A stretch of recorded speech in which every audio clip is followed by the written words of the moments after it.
Selamat malam kawan-kawan semua.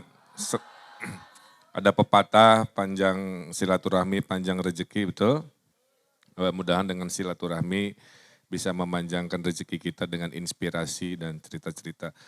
Alhamdulillah malam ini bisa bertemu dengan orang-orang yang bersemangat. Ya, saya mulai dengan sebuah studi dari McKinsey.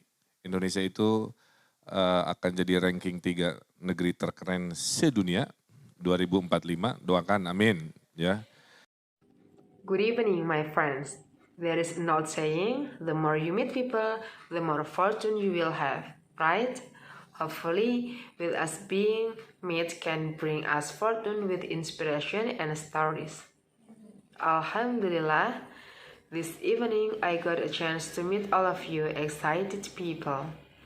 Let's start with a study from McKinsey that Indonesia will be the world's top 3 strongest economic country in 2045.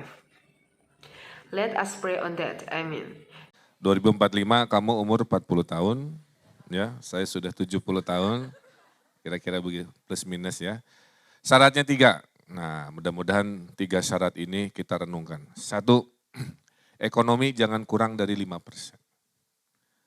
Saya ini paling susah nerangin angka pertumbuhan ekonomi ke ibu-ibu. Pak Ridwan maksudnya apa ekonomi 5%? Coba kan Economics 101. Bu, saya bilang ekonomi 5% itu kalau ibu ke mall seminggu 2 kali. Saya bilang begitu. Ganti HP setahun sekali. Ke Bali setahun 2 kali. Umroh 2 tahun sekali. Nah itu 5%. Oh ngerti. In 2045, you will be 40 years old. I will be around 70 years old, more or less. There are only 3 requirements, and hopefully, we can all contemplate on the 3. 1. Economic should not be less than 5%. I'm having difficulty explain this to the moms. Mr. Ridwan, what is 5% economic mean? Mom, 5% economic means if you're going to the mall twice a week, change your mobile phone once a year, going vacation to Bali twice a year, umrah once every 2 years. That's a 5% economy. Jadi kita akan menjadi negeri terhebat ketiga. 1, ekonomi jangan turun ya, kayak sekarang ini 5%.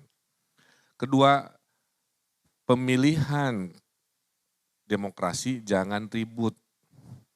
Karena itu syarat kondusivitas. Jadi jangan lagi ya 2014 kita marah-marahan unfriend di Facebook, ya friend lagi, ketemu pilkada DKI unfriend lagi,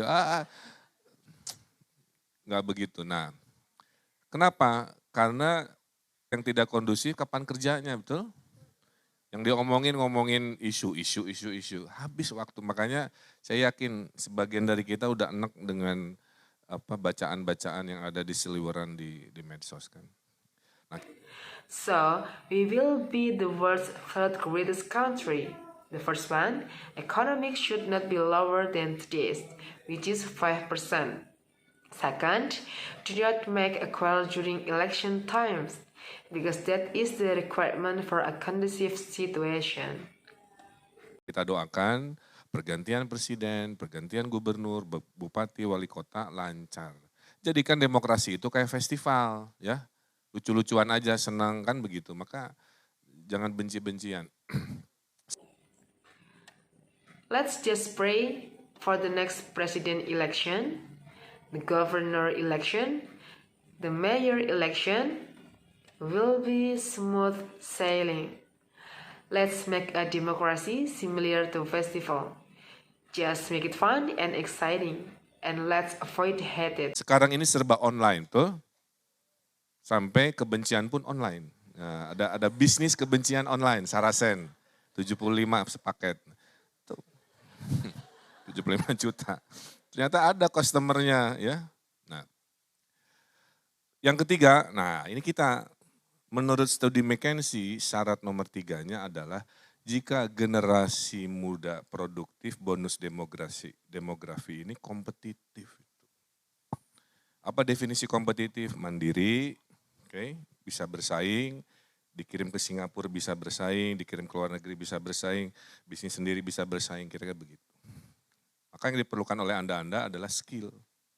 IP saja tidak cukup. Ya. Everything is online these days, right? Even headed is online. There is an online headed business. Sarkan 70 a package, 70 million that is. It turns out there really are customers for that business.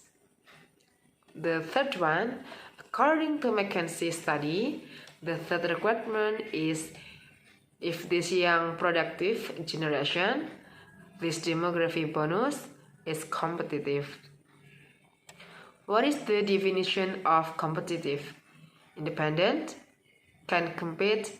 If you send them to Singapore, they can compete. Send them abroad, they can compete. Having their own business and compete more or less like that. That's why you need skills. GPA is not enough. Di Indonesia itu sekolah lebih susah dibanding di Amerika. Saya buka-bukaan ya, saya lulusan ITB, S1 saya IP saya jelek 2,7. Saya ke Berkeley, Amerika, University of California, IP saya 3,9. Padahal otaknya sama, saya bilang gampangan di Amerika sekolah dibanding di Indonesia. Gitu. Nah jadi schools in Indonesia are more difficult than in America. Let me tell you some facts about me. I went to ITB for undergraduate degree. My GPA was low, 20,7. I went to Berkeley, America, University of California for postgraduate, and my GPA was 3,9. With the same brain, I will say it is easier going to school in America than in Indonesia. Kalau kita kompetitif, punya extra skill, sampailah mimpi 2045 itu, Indonesia negara terhebat ketiga di dunia. Now, if we are being competitive, we have extra skills. We will get to our goal in 2045 to be the third greatest country in the world. Jangan buat Anda yang di 2045 ada yang jadi presiden, ada yang jadi menteri, ada yang jadi CEO, ada yang jadi macam-macam ya. Sementara let's give round applause for you, which is 2045. There will be president, minister, CEO, and so on from one of you.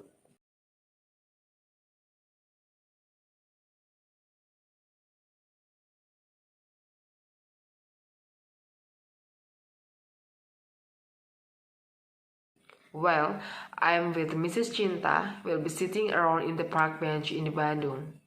Therefore, be grateful for the bless of our age.